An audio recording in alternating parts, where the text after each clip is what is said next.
محکمہ ریلوے نے ایک ٹرین سروس بند کر دی۔ محکمہ ریلوے کو پے در پے ہونے والے نقصانات اور خسارے کے پیش نظر انتظامیہ نے ایک ٹرین کی سروس ختم کرنے کا فیصلہ کر لیا۔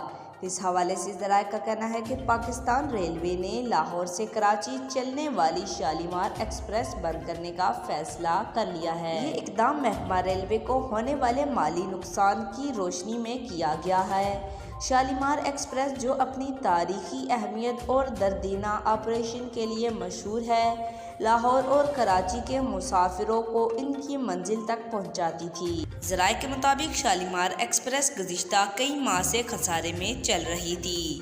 اسے 20 لاکھ روپے یومیہ خسارے کا سامنا تھا اور مطلوبہ آمدن نہ ملنے پر انتظامیہ نے ٹرین بند کرنے کا فیصلہ کیا ہے۔ واضح رہے کہ پاکستان ریلوے نے پیٹرولیم مصنوعات کی قیمتوں میں ریکارڈ اضافے کے بعد ٹرینوں کے کرایوں میں بھی اضافے کا اعلان کیا ہے۔ آج تک کے لیے اتنا ہی۔ جاتے جاتے آپ سے گزارش ہے، ویڈیو کو لائک کریں، چینل کو سبسکرائب کریں، دیگر بیل آئیکن کو دبائیں اور کمنٹ میں اپنی رائے کا اظہار ضرور کریں۔